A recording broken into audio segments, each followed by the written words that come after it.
Overnight, Shanghai's once unshakable property market has collapsed before everyone's eyes. A luxury double-bay home that used to cost over 30 million yuan? Just days ago, the owner listed it for 24 million. But in the middle of the night, he called in desperation, slashing the price by 6 million yuan on the spot. That single phone call wiped out the entire down payment, exposing how terrifying this housing crash really is. This year is completely different, insiders warn. Unlike the small declines of the past, this year's drop has dug so deep that even selling can't cover the loan. Many people must add money out of their own pockets just to escape. A few years ago, Shanghai was hailed as the safest, strongest housing market in China. So strong that ordinary families couldn't even dream of buying in. But today, waves of layoffs and pay cuts have flipped the table. The second-hand market has become a bloodbath, with homes in some districts losing nearly half their value. Take Ms. Li, a Shanghai resident, who bought a small one-bedroom near the Middle Ring Road. In just 1 year, the price plunged from 3.8 million yuan to 2.4 million. I still can't accept it, she admitted, her voice shaking. And it's not just small homes. Shanghai's so-called untouchable luxury homes are being gutted. A villa once valued at nearly 100 million yuan now sits abandoned on the market at just over 40 million. A price cut so brutal it silences even the wealthiest speculators. People thought luxury homes were bulletproof. But when owners need cash, they're cutting prices like chopping meat. Ordinary homeowners are furious too. I almost fainted when I checked Minhang prices this morning, one buyer raged. I bought a one-bedroom for 4.6 million in 2015, thinking it would be my child's inheritance. 2 months later, it rose by 100,000. And I thought I was brilliant. But now, I've already lost 2 million. Someone just told me if I can sell it for 2.6 million, I should take it and run. The nightmare spreads across Shanghai's magic city. Some old neighborhoods have collapsed by more than 70%. In Yangpu district, a 52-year-old unit once selling for 92,000 yuan per square meter now struggles at $35,000, a 62% wipeout.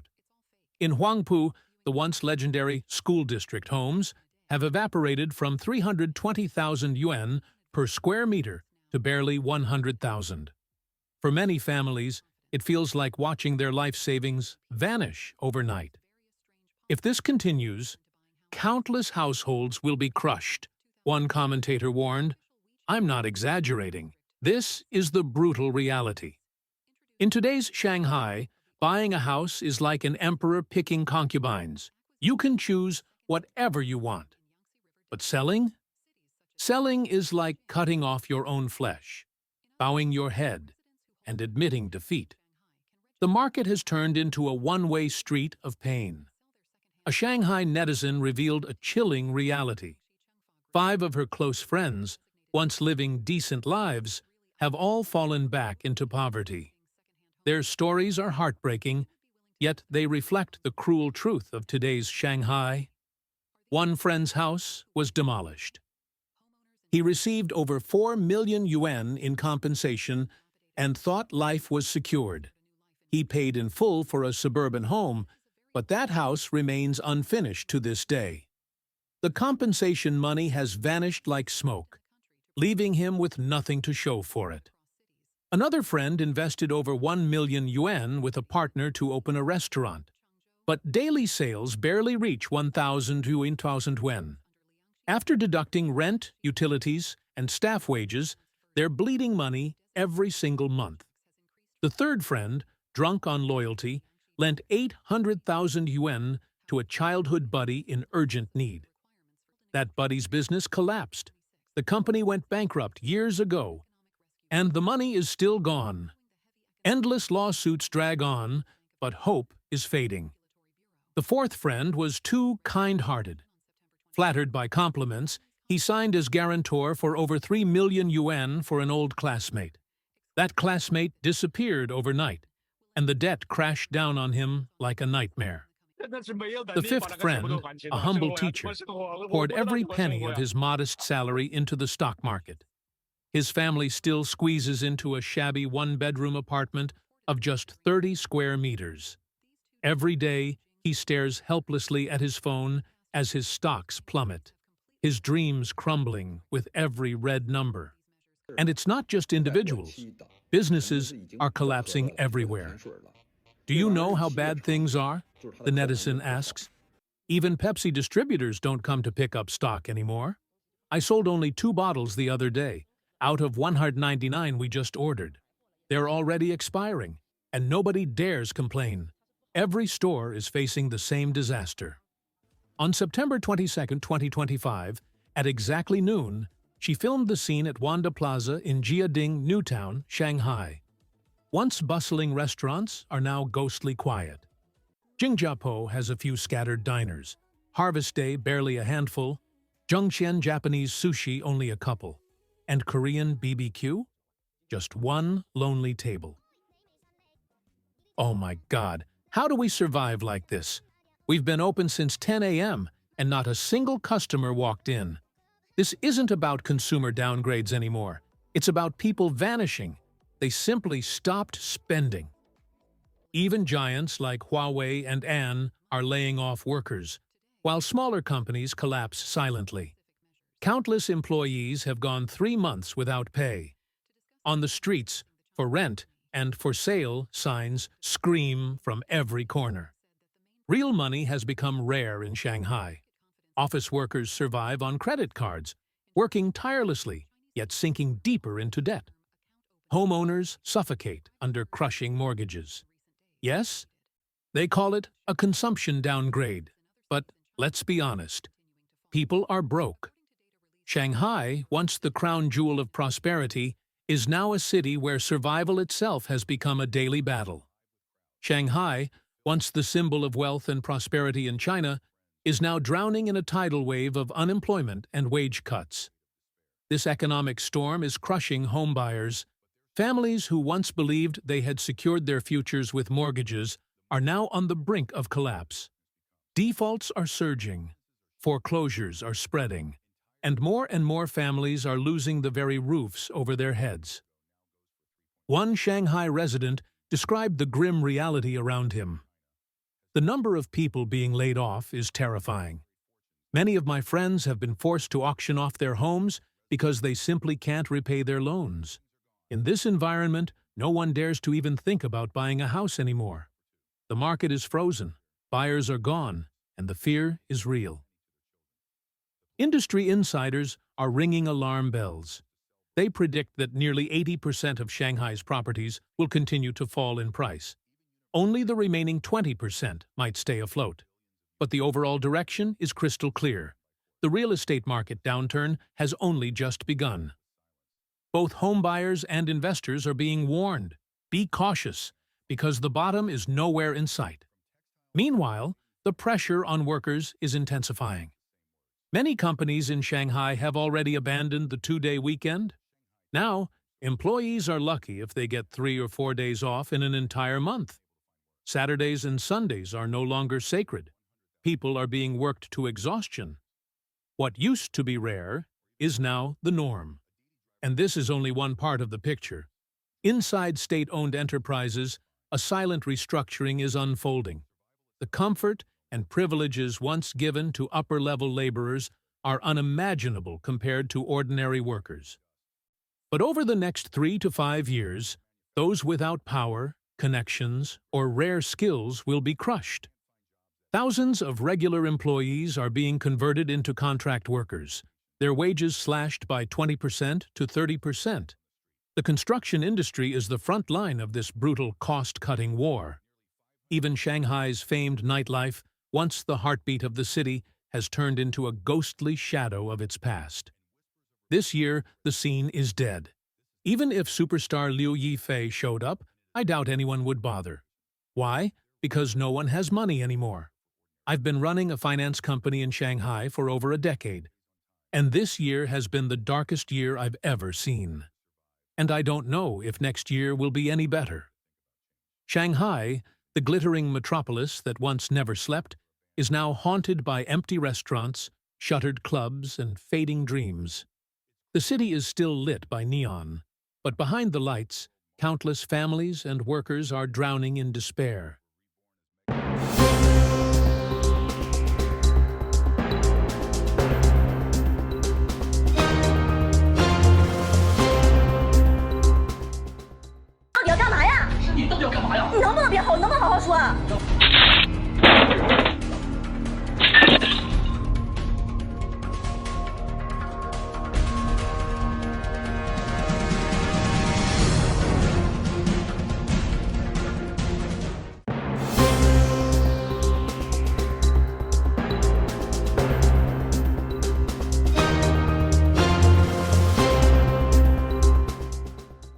I cried my eyes out after buying this house.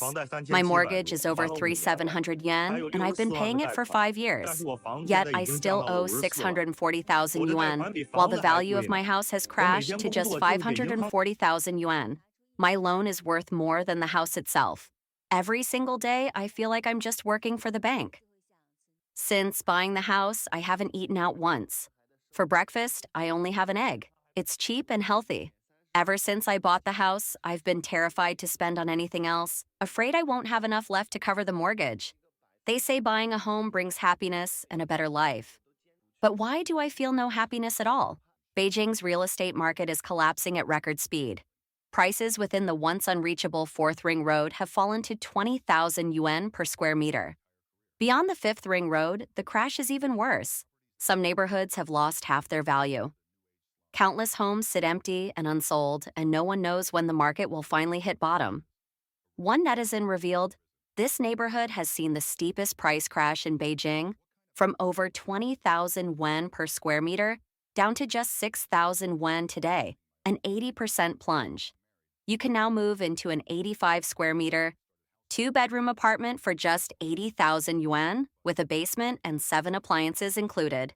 Without a Beijing hukou, why would we spend 4.8 million yuan to buy a house here? For ordinary graduates like my husband and me, a hukou is nearly impossible. We'd need either a points-based residency or a talent program, neither of which we qualify for. So why settle here instead of going back home? Yes, jobs are abundant in Beijing and salaries are higher. But back home, opportunities are scarce, salaries are only 3,000 to 4,000 yuan, and now that we have a child, we want stability. We don't want to keep renting and moving forever. The blogger explained that their child will start elementary school in 2 years. To enroll, they must either own a home in the district or pay into local social security. Her husband's social security is in Haidian district, so without a house, they'd have to rent just to secure schooling. But renting near good schools costs 10,000 yuan a month, completely unaffordable. So, in May this year, they bought a home in Beijing for 4.8 million yuan. After 10 years in the city, they finally became homeowners. Real estate, once the engine of China's growth, has fallen into an unprecedented crisis. When Beijing lifted purchase restrictions in some districts, panic selling exploded, sending housing prices into freefall. In outer areas like Huilongguan and Shunyi in Chongping, prices have dropped by 50%. In the surrounding regions, the crash is even more devastating, with values slashed to a fraction of their peaks. This blogger also bought a second-hand home in Beijing for 2.3 million yuan, and here's a glimpse inside. As soon as you walk in, there's a small living room around 10 square meters. The sofas and TV were left by the landlord. Ahead is the master bedroom, quite large, with the bed and wardrobe also left behind. It feels spacious. This is the typical layout of Beijing's older homes. Beijing's housing prices are once again the fastest falling in the nation. And this isn't the first time. It's already late today, but I still had to share this video. The new 70-city housing price data was just released. Beijing's second-hand housing price index is 98.8, reflecting the real fluctuation of the market. Beijing ranks first nationwide, dead last. And this isn't the first time Beijing has hit the bottom. The 70-city data refers to the changes in commercial residential sales prices in 70 large and medium-sized cities, report released regularly by China's National Bureau of Statistics. It's one of the most important indicators for tracking the real estate market. The latest release is the August index. The previous was July. In July, Beijing's reading was 98.9, tied with Wuhan for the largest decline. This time, Beijing has taken the bottom spot on its own. The blogger pointed out that Beijing, despite having the deepest capital among China's first-tier cities, is experiencing the steepest fall. This shocked many, proving that when housing prices collapse, no city is untouchable, not even Beijing. We bought a house near the 5th Ring Road at the end of 2023. With agent fees, it cost 3 million yuan. Renovations added 200,000 yuan, and the 25-year mortgage brings interest over 800,000 yuan, making the total nearly 4 million yuan. Now I worry it won't even sell. Elevators and hallways are plastered with ads for units. A similar apartment to ours is listed at 2.18 million yuan, and the real selling price may be even lower. In just 1 year, the 800,000 yuan loss has wiped out our down payment. It's not impossible for a 3 million yuan home to sink to 1.7 or 1.8 million, or lower. Prices once rose from just 100,000 yuan. Some people profit, others lose their life savings. The blogger lamented, losing 800,000 yuan in a single year. How can the average person ever save that much? On the bright side, a home is more than a commodity. It's shelter, security, and family happiness. But she still advises, wait before you buy. The blogger also revealed that housing in Beijing's Tongzhou district has fallen more than 50% from last year. Do I regret buying? We bought at the peak in 2021. To buy a house and a car, we had to pay sky-high prices. Our 53-square-meter apartment near the 3rd Ring Road cost 85,000 yuan per square meter, totaling 4.56 million yuan. The loan is for 23 years, with monthly payments of 18,500 yuan and a brokerage fee of 120,000 yuan. The night we signed the contract, my husband and I had mixed feelings. We went from a carefree life with a 70,000 yuan monthly income to being crushed under 3 million yuan of debt. The market is terrible today. Early this year, the apartment across from us sold for 3.5 million. And just recently, the one next door sold for 3.15 million. That's a drop of over 1 million yuan in just 3 years. Many told the blogger she bought too early and should have waited. Some asked if she regretted it. She replied, honestly, there's a sense of loss and resentment, but I don't regret it. Buying a house is like buying stocks. It rises and falls. And no one can predict the future. Fortunately, their home is in a prime location, with schools, subways, hospitals, parks, supermarkets, and even her in-laws nearby for childcare. Going from renters to owners gave them peace of mind. She hopes they can work harder, earn more, and pay off the mortgage soon. I've cut the price of my house from over 3 million to just above 1 million. And still, no buyers. It's been on the market for 2 months. Aside from a handful of viewings, nothing. I've lowered the price twice, but still no offers. No extra viewings, no serious interest. The agent came again today, urging me to slash the price further. In this market, do we really have to cut to the bone without mercy? The blogger explained she put her job search on hold to sell the house quickly, making herself available for viewings anytime. Now she's lost everything. Not only the house remains unsold, but her career is on pause. Selling a house is painful enough, but having to slash the price mercilessly is heartbreaking. Our house has lost over 2 million yuan in value. That's devastating. As a young couple who came to Beijing after the 1994 protests, Mingge and I were considered successful in our careers. We owned 3 homes in Beijing, Chengdu, and Zhangjiakou, all bought with our own effort, without family support, but we bought them at the peak. Over the years, their value has dropped by over 2 million yuan. All our years of hard work? Wiped out. Saving 2 million yuan is nearly impossible, especially for young people without wealthy families. The blogger admitted, am I sad? Yes. Losing over 2 million yuan would break anyone. The blogger shared that Mingge bought the Chengdu home in his hometown.